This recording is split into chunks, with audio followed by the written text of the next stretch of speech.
et bienvenue dans cette nouvelle vidéo. Troisième et dernière partie, plante tour. Cette fois, plante d'extérieur. Comme j'avais dit, j'ai réussi à faire les plantes d'intérieur en deux parties relativement longues, mais bon. Et du coup, la troisième partie, ça concerne mes petites plantonnettes. On va les voir derrière moi. En extérieur, je pense que ça sera un petit peu moins long. On verra bien. C'est pas gagné, mais bon. Et voilà. Donc, si jamais cette vidéo vous a plu, je vous invite à liker, vous abonner et à activer la petite cloche pour suivre mes aventures avec mes petites plantonnettes. Et voilà. Et on se retrouve pour le plan tour. À de suite. Donc nous voilà dehors pour commencer ce plan tour. Alors pour ceux qui me suivent, ils connaissent déjà mon installation où j'ai principalement les épiphyllums et les rhipsalis suspendus à une barre d'acier juste en dessous là. C'est pour ça que il y a du poids, mais ça tient bien. Voilà, après bon, j'ai tout le massif avec le bassin, mais moi là cette fois je parlais juste des plantes qui sont en pot, qui sont pas vraiment des succulentes, parce que bon, même si ce sont des cactus épiphytes, parce que les succulentes, je ferai un succulent tour plus tard, comme j'avais dit. Mais là, c'est toutes les plantes, on va dire, ouais, les plantes qui sont en extérieur, comme ça. Voilà, on va commencer par ce petit coin, ici. Donc là, en fait, je vais commencer par une plante toute moche. C'est le Syngonium Mango Allusion. Alors, on le reconnaît là avec cette feuille. Voilà. Sauf que il a été pas bien du tout. Ouais, pas bien du tout pendant un moment. J'ai jamais su vraiment ce qu'il avait. Mais il me fait en fait des feuilles comme ça de temps en temps. En fait, il était énorme. J'en ai enlevé plein. Mais par contre, il repousse de partout. Depuis que je l'ai mis dehors, il va beaucoup mieux. Donc j'attends pour enlever les feuilles qui sont pas super bien. Et je pense qu'il va reprendre sa petite vie tranquille, puisqu'il y a des belles feuilles entre temps qui se déroulent. Donc voilà. Donc ça. Après ici, j'ai mes épiphyllums. Alors c'est vraiment, comment dire, ma plante, je dirais mon plus, peut-être pas mon plus bel épiphyllum, mais un des plus beaux, avec ces grosses feuilles comme ça. Voilà. Alors j'aurais bien voulu le décrocher. Je vais voir si j'y arrive. Voilà, du coup j'ai réussi à le décrocher. Je peux vous dire qu'il pèse un âne mort, comme on dit. Voilà, on le voit un petit peu mieux. Je peux pas vous donner le nom exact tant qu'il n'a pas fleuri, malheureusement. Et je pense que ça sera que l'année prochaine, parce qu'il faut qu'il ait en fait une différence de température des saisons, c'est-à-dire l'hiver, il faudra qu'il soit au froid, on va dire, donc il reviendra pas dans la véranda, il ira dans la serre. Vous voyez, il a poussé un petit peu partout. Je trouve ça vraiment de toute beauté. Voilà, ici il m'a fait des grandes pousses comme ça. Et après, au bout d'un moment, avec le poids, ça retombe. Du coup, voilà, c'est ce qui s'est passé avec toutes les autres. Donc là, c'est une nouvelle aussi. Là aussi, on le voit parce qu'elles sont plus claires. Et ça, c'était une qui avait commencé quand il était en intérieur et qui ne s'arrête plus, en fait. Voilà, ça, c'est vraiment un beau gros spécimen que j'adore trop. Et vous voyez, ça pousse plutôt bien. Alors l'avantage avec les épiphyllums, c'est que quand il y a de la casse, on met directement en pleine terre.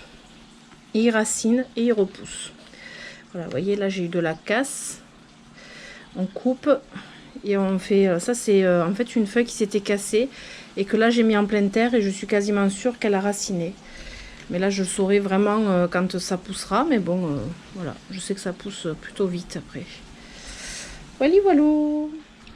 Alors, on va continuer avec celui-ci. C'est le Rhipsalis pilocarpa. Que j'adore. Alors là, c'est dommage parce qu'il était en fleurs pendant un moment. Et après, il me fait des petits fruits comme ça. Et normalement, il y a d'autres fleurs qui doivent arriver. Sauf que là, je les vois pas. Et c'est vraiment une plante fascinante. assez particulière. Après, il faut aimer, hein, tout ce qui est cactus épiphyte, voilà, il faut aimer, c'est particulier, mais bon, moi c'est ce que j'aime. Après, j'ai le Rhipsalis Paradoxa. Alors pareil, je vous le... Voilà, on le voit mieux comme ça. Et là, clairement, ben, vous voyez ce que j'aime, c'est vraiment les tiges. Elles ont une particularité, elles sont torsadées comme ça. Donc là, on voit qu'il a poussé. Ça, c'est une nouvelle tige, par exemple. Voilà. Donc il est vraiment magnifique. Et hop, je vais vous le raccrocher parce que sinon je peux pas filmer comme il faut. Il m'a fait pas mal de racines aériennes. Pas mal de petites racines aériennes parce que c'est un coin bien humide avec le bassin. Donc là il se plaît bien. Et on peut voir qu'il a poussé... Alors où est-ce qu'il a poussé? Parce qu'on le voit quand c'est plus clair. Voilà, là il pousse déjà. Ça veut dire que l'acclimatation est parfaite. Donc ça c'est vraiment une beauté, c'est une tuerie. Ça c'est un Rhipsalis que vraiment il était en haut de ma wishlist, celui-ci. Voilà. Après on passe à celui-ci qui est connu. C'est l'Epiphyllum anguliger ou anguligère ou anguli, je sais pas quoi, qui pousse super bien.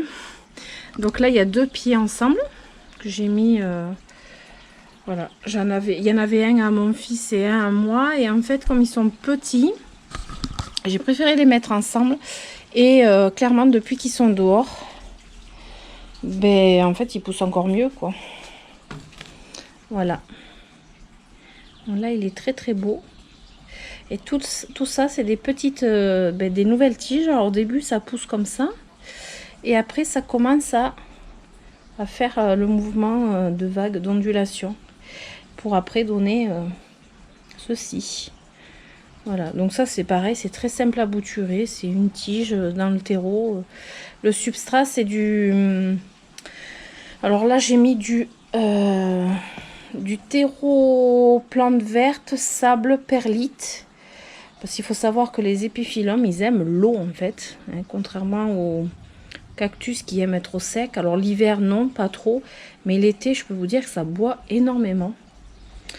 Donc voilà. Un substrat hyper drainant. Mais assez riche. Voilà. Un autre épiphyllum. Alors cet épiphyllum, j'ai le nom. C'est l'épiphyllum Crenatum bovertal. Je sais pas comment on prononce. Alors hop, je vais le poser aussi parce que ben, ça pèse, hein, mine de rien. Voilà, alors celui-ci c'est pareil. Il a bien poussé, il s'est bien acclimaté. J'ai des pousses un peu partout. Tout ce qui est vert clair, c'est pareil, c'est le même principe. Tout ça, c'est du nouveau. Donc voilà, il se plaît bien. Il était en pot terre cuite pendant un moment. Et en fait, j'avais beaucoup de mal à le réhydrater à chaque fois. Et depuis que j'ai mis en pot plastique, ben, écoutez, tout se passe bien. Et ça aime vraiment l'eau. Donc voilà, le substrat, c'est pareil. Un substrat bien drainant. On peut mettre aussi de la terre de bruyère parce que ça aime l'acidité. Vous avez vu le petit pichounou là? Alors on va passer à celui-ci. Alors c'est aussi un épiphyllum dont je n'ai pas le nom en fait. C'est juste pas possible parfois d'avoir le nom. Tout simplement parce que tant qu'il n'y a pas la floraison, on ne peut pas savoir. Donc voilà, mais depuis qu'il est dehors, il éclate de partout. Là on peut le voir, on peut vraiment bien le voir parce que tout ce qui est plus clair, c'est ce qui a poussé là ces derniers temps en fait. Hein, depuis qu'il est dehors. Bon pareil, je l'ai rempoté. Hop, j'essaie de poser sans faire de casse. J'ai bien dit sans faire de casse, c'est un peu particulier. Voilà. Donc là, j'ai une araignée qui a élu domicile, tranquillement, mais bon, c'est pas bien grave. Voilà, donc là, ils ont le soleil du matin, ces épiphyllums et Rhipsalis, ils ont le soleil du matin. Surtout pas l'après-midi, parce que sinon, ils seraient tout cramés. Ils ont besoin de beaucoup de lumière, mais surtout de l'humidité aussi. Vous voyez, ça pousse bien partout. Bon, là, je pense que là, c'est le soleil qui me l'a cramé. Voilà. Il est juste magnifique. . Toujours pareil, il faut aimer. Hein. Alors voilà, là je repose parce que ça pèse quand même pas mal. Et ce que je fais, je triche un petit peu, je suspends l'un avec l'autre pour gagner de la place. Tout simplement. Voilà, les uns sur les autres comme ça, et quand j'arrose, ben, du coup ça dégouline partout. Ensuite, on va passer à celui-ci que j'adore, qui a une couleur magnifique, mais aujourd'hui ben, j'ai décidé de filmer le jour où il n'y avait pas de soleil, alors qu'il fait 30 degrés. C'est cool, hein. C'est le Rhipsalis elliptica. Alors ça c'est le dernier arrivé, il me semble, ouais. Donc je ne l'ai même pas encore nettoyé, il y a toujours le calcaire dessus. Ça c'est quand il a été arrosé certainement à la jardinerie. Vous voyez, là, à travers on voit le rouge. C'est ce que j'adore dans ces Rhipsalis. Voilà, il a une forme juste magnifique aussi. Donc celui-ci aussi se plaît très bien. L'acclimatation s'est super bien passée. Je trouve que ce sont des plantes hyper simples. Après c'est mon avis personnel, ça s'est toujours bien passé. Je crois que j'ai moins de difficultés avec ça qu'avec des plantes vertes d'intérieur toutes simples. Alors pour finir cette rangée, la deuxième grosse pièce que j'ai de ma collection, parce que c'est vraiment la collection Epiphyllum Rhipsalis. J'ai pas fait une vidéo sur la collection, j'aurais pu faire, mais bon là comme je fais le plan de tour, je vous montre. Donc là c'est un Epiphyllum, mais pareil je n'ai pas le nom, c'est juste pas possible d'avoir le nom tant que je n'ai pas la floraison, c'est toujours le même problème.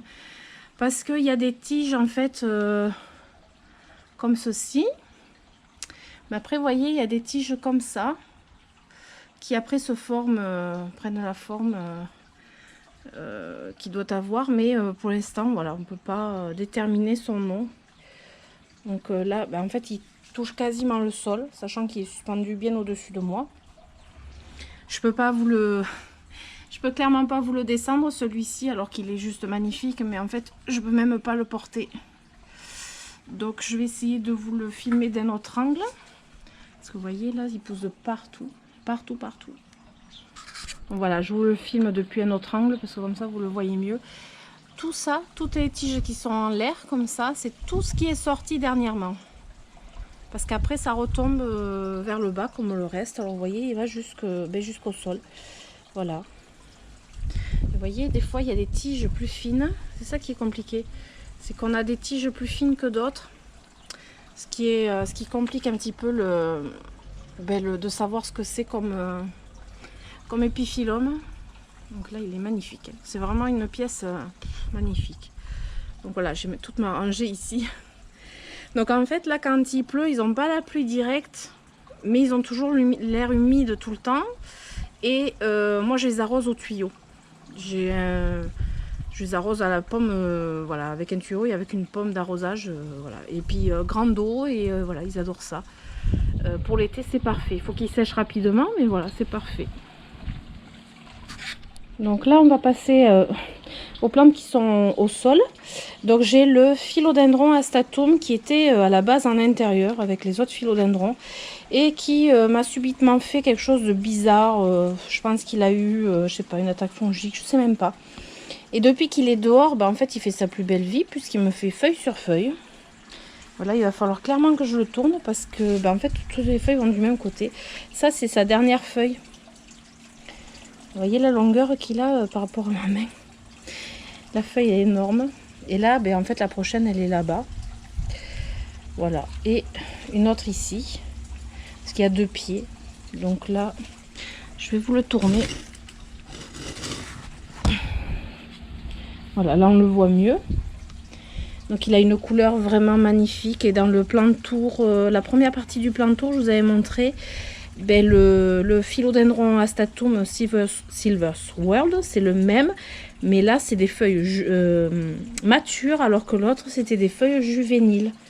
Du coup ça donne pas en fait le même aspect, et j'aime les deux en fait. Après je dirais que je préfère quand même la belle feuille mature, mais la couleur voilà, j'espère que ça rendra bien sur la vidéo, parce que vraiment la couleur elle vaut le coup d'œil. Voilà. Ensuite on passe au Coleus. Alors, là, j'ai fait une potée de coléus. Eh bien, ils sont en fleurs, en fait. Alors, moi, mes coléus, je les ai pas... Ils ont le soleil que du matin, en fait. Ils sont pas au soleil direct. A priori, on peut les avoir au soleil. Mais moi, voilà, je les ai ici. Alors, j'ai eu une petite bête qui me les a grignotés un petit peu. Mais bon. Et là, j'ai un petit pied qui a eu plus de mal. Qui va bien, quand même. Il a eu un peu plus de mal. Donc, ma foi, il est très, très mignon, celui-ci. Et sinon, ben, les autres coléus fleurissent. Alors j'ai celui-ci qui est très beau aussi. Il a une couleur juste magnifique. Et ça fait un bel ensemble en fait. Donc là j'ai d'autres coléus. Alors je ne pourrais pas vous donner les noms, hein, ça c'est sûr. Je ne pourrais pas vous donner les noms. Là j'ai des petits choupinous ici. Voilà, ils se plaisent dans ce coin. Alors ben, le soleil du matin. C'est toujours ça en fait. Ensuite, ici j'ai les Tillandsia. Alors, les Tillandsia, l'hiver elles sont en intérieur et l'été j'ai mis dehors. Et ça, c'est l'Usnoides qui est juste énorme parce que, vous voyez, je sais pas, en fait, ben, elle fait 1 mètre et quelques de longueur. Elle a bien poussé encore d'ailleurs. Elle a poussé en bas là. Elle pousse un petit peu partout, mais je sais pas pour vous montrer comment on peut. En fait, elle pousse. Ouais, ça va pas rendre. Voilà, on voit pas trop à l'image en fait. Du coup, là c'est ma préférée, l'Usnoides, la barbe du vieillard, je crois qu'on appelle aussi. Après j'ai d'autres Tillandsia. Alors là, si j'arrive à vous trouver les noms au fur et à mesure, parce que franchement, je retiens pas les noms. Alors déjà les plantes courantes, mais alors encore moins des Tillandsia. Tiens, je vois il y a une tige que je dois enlever. Alors là, je les arrose au jet d'eau aussi. Pas trop fort évidemment. Et après, ben, ça prend juste l'humidité. Voilà, ça prend juste l'humidité en extérieur. Comme j'ai le bassin juste là sur le côté, il y a toujours en fait un air humide. Plus quand il pleut, etc. Et du coup, ben, elles sont toujours vertes, contrairement à quand on les a en intérieur. En fait, elles grisaillent beaucoup plus. Ben là, en fait, c'est l'humidité qui change tout, plus la chaleur évidemment. Donc là j'en ai quelques-unes, mais je vous invite à retrouver ma vidéo sur les Tillandsia justement. C'était ces plantes qui sont un petit peu curieuses ou quelque chose comme ça le titre. Voilà, je vous invite à retrouver cette... ça a poussé là. Je vous invite à retrouver cette vidéo pour voir les noms plus en détail parce que celle-ci je ne me rappelle plus. Je ne fais pas de mémoire, j'essaierai de vous la marquer quand même. Voilà, celle-ci aussi. Elle est veloutée, elle est trop belle. Comme celle-ci, je sais pas si on arrive à voir, c'est dommage parce que je pense que ça rend pas justice pour mes petites plantounettes la vidéo. Voilà, et là celle-ci on voit qu'elle pousse, vous voyez au milieu le vert est plus clair, c'est qu'elle pousse. Voilà, mes Tillandsia sont là et j'en ai une autre ici. Voilà, alors ici il y en a deux en fait, il y en a une ici. Il y en a une là, et en fait pour voir, hop, vous voyez, et là ça forme une boule. Et là il y avait une fleur, mais la fleur a avorté, j'ai pas réussi à la voir cette fleur, je sais pas pourquoi. Il y a eu quelque chose, mais voilà, j'ai pas eu la fleur. Dommage, dommage. Elle est sur un petit support très très joli en plus. Voilà. Alors ici j'ai une autre Tillandsia Usnoides. Qui doit partir chez quelqu'un. J'ai toujours pas envoyé parce que j'attends. Ben là pour le coup il fait tellement chaud que je peux pas envoyer. Et puis j'attends. Il y a une bouture d'une plante qui n'est pas prête. Voilà. Du coup celle-ci elle a eu plus de mal. Vous voyez elle est un peu plus, elle est sèche ici. Donc ça il y a des parties qui sont mortes mais c'est pas grave, ça garde quand même la plante parce que tout ça c'est vivant. On le voit bien là. Voilà, après j'ai un chlorophytum. Hop. Alors j'ai du tout vert ici. Certains pieds sont tout verts et d'autres sont avec des variégations. J'ai fait le mélange, c'était des boutures qu'on m'a offert et du coup j'ai tout planté ensemble. Et voilà, il se plaît bien ici. Pas de soleil direct du tout. Après ici j'ai des Tradescantia zebrina. Alors celle-ci, Celle-ci, elle est juste magnifique, mais celle-ci, ça fait depuis le printemps qu'elle est dehors. Elle a eu le froid, elle a eu pluie, vent, enfin tout ce qui va avec. Elle était ratiboisée très court. Je l'avais mise ici, j'avais même testé dans la serre. Je l'avais mise ici, je me suis dit si elle se plaît, elle se plaît. Tant pis si elle se plaît pas, voilà. Donc ici j'ai la deuxième Tradescantia Zebrina qui, ben, on voit la différence, hein, c'est clair. Celle-ci elle était restée longtemps dans la cuisine. Elle a ben, certes une jolie couleur pourpre, mais elle est plus palichote. Pourtant ce sont les mêmes. Hein. Ce sont les mêmes, mais on voit vraiment la différence. Je sais pas. Celle-ci était plus, alors elle était en extérieur, mais moins de soleil que celle-ci côté sud dans ma cuisine. Donc elle est en train de se requinquer. Là il faut que je la nettoie. Il faut que je la nettoie à fond. Voilà, il faut que je la nettoie bien. Il faut que j'enlève toutes les feuilles. Vous voyez les feuilles comme ça. Et puis après, je la laisse faire. Voilà, elles sont accrochées sous ma bignonne. Du coup, elles ont jamais vraiment le soleil en fait. Même le matin, elles en ont très peu. Alors une autre plantounette qui est arrivée dehors. Alors elle, c'était pas volontaire à la base, mais pas du tout. C'est pas moi qui ai décidé. Enfin à la base, c'est pas moi qui ai décidé de la mettre dehors, mais pour ceux qui me suivent, c'est la fameuse Alocasia macrorizza qui était en intérieur. Et quand j'ai eu on va dire une attaque de trips, sans que les trips soient restés, elle en avait plein sur elle, des trips adultes, mais j'ai jamais vu de larves de trips. Donc j'ai jamais su vraiment ce qui s'était passé, mais elle était sous le sol pleureur. Je vous l'avais montré dans un vlog, elle était sous le sol pleureur. Et bon, sous le sol pleureur, pour l'arroser, j'y pensais pas forcément. Et là, en fait, je l'ai mise ici, dans mon massif. Je vous l'avais montré aussi dans un autre vlog. Je l'ai installée dans mon massif, ma foi, en fait, elle se porte plutôt bien. Donc là, j'ai le pied mère et j'ai des petits pieds à côté. Vous voyez ? Hop, voilà. Du coup, elle se porte plutôt bien. Elle est un peu fouillis, mais bon, elle se porte bien. Je laisse vivre complètement sa vie, quoi. Du coup, on va aller ici, parce que c'est ici que j'ai d'autres plantes d'intérieur, en fait. Et ce bégonia, alors, je vous mettrai le nom en dessous, parce que normalement, j'ai une étiquette qui n'y est plus. Alors, vu que c'est extérieur, ça m'étonne même pas. C'est un bégonia que mon mari s'est choisi dans un magasin. Regardez le revers pourpre qu'il a. Il est juste magnifique. Les feuilles sont énormes. Alors il a un port buissonnant. Il est voilà, il est magnifique. Regardez dessous, c'est trop joli. Il est tout poilu. Alors, je vous mettrai le nom en dessous. Après ici, j'ai ma Strelitzia. Qui était aussi, si vous avez dû voir dans le tout premier plan de tour que j'avais fait l'année dernière, ma Strelitzia était en intérieur. Et là, je l'ai mise en extérieur et elle se plaît plutôt bien. Alors, elle est à l'ombre, elle a le soleil juste du matin. Voilà. Là, j'ai la tondeuse qui se met en marche chez le voisin, mais bon, c'est normal. Regardez les feuilles qu'elle me fait, trop belle.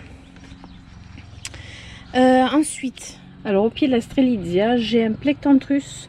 Plectranthus, c'est pas une plante qu'on voit très souvent, en tout cas dans les réseaux sociaux surtout. Là, c'est celui qui est tout vert, mais il existe le Variegata. Je trouve très beau. Alors, c'est une plante qui se plaît beaucoup plus en extérieur qu'en intérieur. On est d'accord, c'est vraiment, pour moi, c'est une plante d'extérieur de toute façon. C'est un peu de la famille des Coleus, c'est un peu le même style. Donc pour moi, il est mieux à l'extérieur. Mais bon, après, on peut l'avoir aussi en intérieur. Hein. Et du coup, je vous montre aussi mon Coleus. Alors, c'est un seul pot de Coleus. D'ailleurs, là, il a soif. Voilà. Ça, c'est le fameux Coleus que j'avais en intérieur. Je sais pas si vous vous souvenez, pour ceux qui me suivent. Voilà. J'ai une petite feuille à enlever. Mais voilà, il m'a fait une belle potée. Et hop, il se sent bien en extérieur. Alors je vous conseille pour les Coleus des pots en plastique par contre. Parce que moi qui suis fan des pots terre cuite, le pot plastique c'est le mieux. Voilà. Après j'ai Bégonia lucerna.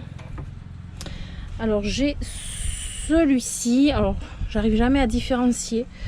J'ai celui-ci qui pendant un moment n'avait plus aucune feuille puisqu'il avait eu l'oïdium et a repoussé de plus belle depuis qu'il est en extérieur. Donc il me fait une potée magnifique. Mais vraiment, c'est une tuerie ce bégonia. Et après j'ai l'autre qui est plus petit en feuilles. Vous voyez, qui me fait des belles fleurs par contre. Alors celui-ci j'en ai cassé plein de tiges. J'ai bouturé plein de fois, ça se bouture extrêmement bien. Et voilà, du coup j'ai tutoré de partout. Mais je pense que voilà, le premier tutorage que je lui avais fait, bah, en fait je l'avais beaucoup cassé quoi. Donc il serait beaucoup plus gros maintenant si je n'avais pas cassé autant en fait. Voilà. Donc ça c'est les Bégonia lucerna qui se plaisent extrêmement bien. Après j'ai le Fadia japonica. Alors celui qui est ouvert parce qu'on voit souvent le variegata. À l'automne il va aller en pleine terre celui-ci parce que pour l'instant il est en pot, mais bon c'est pas fifou hein. Pour moi le Fadia japonica c'est pareil, c'est une plante qui va plutôt en extérieur, mais on peut l'avoir aussi en intérieur. Ici j'ai un autre bégonia, bégonia rex, mais lequel je ne sais pas, qui était en train de mourir en intérieur et en extérieur il va bien parce qu'il me refait des petites feuilles. Il reprend sa couleur juste magnifique. Voilà. Alors après j'ai un autre, ça c'était une bouture du bégonia lucerna de celui-ci. Mais elle a eu un coup de chaud, trop de soleil. Voilà, par contre au niveau de la floraison c'est un truc de fou la couleur. Mais le feuillage par contre pas terrible. Voilà, bon en dessous c'est horrible. Ce sont mes oxalis. Ceux-là ce sont les oxalis Regnelli. Alors j'en ai une partie qui ont grillé et une partie, en fait là il y a eu trop de soleil dans ce coin. Je pense qu'il y a eu trop de soleil. Je sais pas trop, mais enfin ils sont pas trop, enfin ils sont plus longtemps, mais ça demande beaucoup d'eau en fait, beaucoup d'eau et ça sèche trop vite ici. Alors ici j'ai une colocasia, oui on dirait pas. J'ai une colocasia, les pieds pas dans l'eau mais presque, enfin, il y a toujours de l'humidité en dessous. Et commence à pousser en faisant ça en fait. Mais il commence, hein. C'est vraiment c'est pas fifou. Là bon mais ça c'était la locasia cuculata qui a jamais voulu repousser. Super. Alors ici, puisqu'on était dans les épiphyllums tout à l'heure, ça c'en est un autre qui est absolument magnifique et qui s'est super bien acclimaté puisque il pousse bien. Donc on saute les succulentes. Par contre ça, alors c'est considéré comme des succulentes, mais beaucoup de personnes en ont en intérieur. Hein. C'est des Sansevieria. Alors c'était des babies. Et regardez comment elles ont poussé après. Et ça je pense que clairement, plus elles ont de la lumière, plus ça pousse comme ça. Alors je sais pas si c'est ça qui a fait que ça a poussé de cette manière-là. Mais on dirait qu'elles ont éclaté en fait. Et c'est marrant parce que les deux, puisque j'ai les deux, c'est les Sansevieria Mikado. Et celle-ci elle est plus fine et elle a éclaté aussi, donc ça c'est rigolo. Voilà. Après, bon les euphorbes et tout ça je vous les montrerai quand je ferai mon plan tour succulente. Succulente tour on va dire. Alors ici, ça c'est le truc qui n'a pas marché en intérieur. C'est le jasmin. Alors c'est le Stephanotis.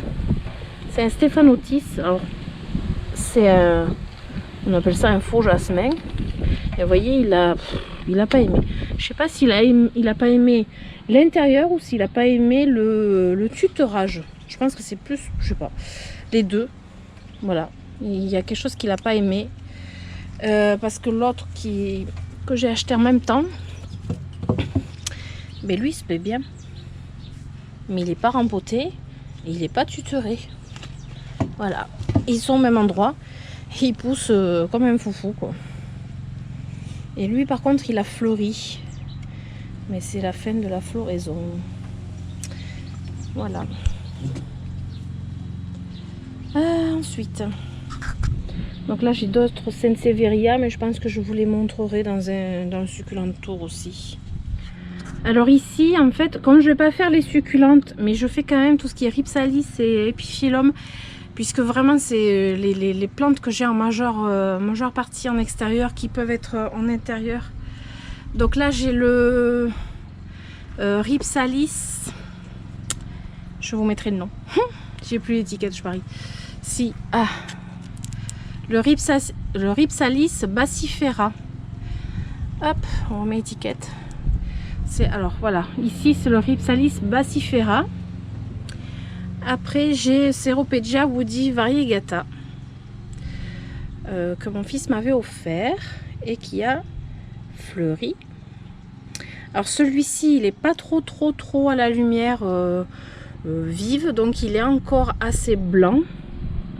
J'en ai un autre plus loin que je vous montrerai qui est beaucoup plus pourpre dû à la lumière, quoi. Alors ici j'ai le cactus de Pâques. Il me semble que c'est celui, oui c'est le cactus de Pâques qui depuis qu'il est en extérieur m'a fait des petites pousses. Et il se plaît mieux en extérieur. Ici j'ai le Senecio Rolleianus que j'avais tenté une première fois, que j'avais presque tué parce que je vous montrerai plus loin. J'ai un petit survivant. Donc là clairement depuis qu'il y a ces dehors, enfin voilà, je les maintiens mieux en extérieur qu'en intérieur. Alors il y avait une fleur mais c'est cassé. Voilà. Donc là après j'ai le Ceropegia woody string of spade. C'est la chaîne de pique. Petite chaîne de pique. Très mignonne, mais moins gratifiante, je trouve. Regardez, là, on voit bien. Que le Ceropegia woody variegata ou le Ceropegia woody tout simple. C'est voilà, c'est pas pareil. C'est pas pareil. Voilà. Ensuite, j'ai le Rhipsalis ewaldiana. Rhipsalis ewaldiana, pareil, juste magnifique. Après j'ai un épiphyllum inconnu au bataillon, je ne sais pas ce que c'est, mais c'est un épiphyllum qui a super bien poussé puisque la tige verte, tout ce qui est vert clair, c'est ce qu'il y a de nouveau depuis que je l'ai. Après j'ai un autre épiphyllum, c'est le Guatemalensis monstruoso. Trop beau, vraiment trop beau, et il pousse bien. Il a eu un peu de mal au niveau de l'acclimatation, mais maintenant vu que je l'ai aspergé d'eau, parce qu'en fait il avait du mal à se regorger d'eau, et du coup depuis que je l'ai mis en pot plastique, que je l'asperge d'eau vraiment bien comme il faut, mais il se porte beaucoup mieux. Ensuite j'ai la Ceropegia woody que tout le monde connaît, la normale, la traditionnelle, qui est bien mauve, bien pourpre quand elle est à la lumière, qui est juste magnifique. Voilà, qui pousse bien, qui pousse très bien. Je vois pas de fleurs dessus, mais bon. Après j'ai un autre épiphyllum, un autre Rhipsalis, je veux dire. Donc j'ai un autre Rhipsalis, c'est le Rhipsalis ramuloso red coral, qui est juste une tuerie au niveau de la couleur, surtout en extérieur en fait, hein. Red coral, voilà quoi. Voilà. Mais en intérieur il n'était pas comme ça. En intérieur il était un peu plus vert, il n'était pas voilà, il n'était pas aussi beau que ça. Alors ici, bon mais ça sera au plan de tour des succulentes. Je vous montre juste quelques-unes que l'on a souvent en intérieur. Je vous les montre justement parce qu'on les a souvent en intérieur. Donc il y a le Sedum burrito que souvent on a en intérieur. Moi j'ai vu voilà la différence en intérieur et à l'extérieur. Je préfère l'avoir en extérieur, mais quand on n'a pas la possibilité de l'avoir en extérieur, et bien écoutez, on l'a en intérieur. Mais regardez un peu, il m'a fait des petites têtes ici. Il a poussé de partout. Il pousse, alors c'est extra. Donc, quand j'ai une petite feuille qui casse, hop, je la mets par là. Voilà. Là, par exemple, j'avais une tige qui avait cassé, ben, il a poussé là. Voilà. Bon, ça, c'est vraiment un de mes chouchous. Après, j'ai le Senecio Ereianus. Alors, moins, je pense que c'est pas qu'il est moins connu, mais on le voit peut-être moins, je sais pas, que le Rolleianus. Avec ses tiges pourpres, violettes. Et du coup, au lieu d'avoir des billes, ben, c'est allongé. C'est juste trop beau, j'adore. Ensuite, j'ai le Rhipsalis Orida. Tout poilu. C'est pareil, c'est des plantes qu'on peut avoir en intérieur hein, facilement. Voilà. Après, j'ai le Rhipsalis. Alors, Lilocereus undatus. Oui, je sais. Voilà. Il est trop beau. Tout poilu, tout mignon. Il fait des fruits normalement. Alors là, c'est ma fameuse bouture de Senecio Rolleianus. En fait, c'était mon premier Senecio que j'ai failli perdre très clairement. Et j'avais bouturé. En intérieur, ça ne prenait pas. En extérieur, ça a pris. Et regardez toutes les petites pitchounettes qui arrivent de partout. C'est trop mignon. Trop mignon. Et depuis que je l'ai mis là, ben, ça va. Je suis désolée pour le vent. Clairement, ça fait plusieurs jours qu'on a du 35 degrés. Et là, aujourd'hui, ben, c'était le jour où il fait pas beau. Enfin. Ensuite, ici, ah oui, j'ai le Rhipsalis bassifera qui, ben, depuis qu'il est en extérieur, me fait des tiges superbes, un peu rosées comme ça. Je pense que voilà, c'est la lumière qui fait ça.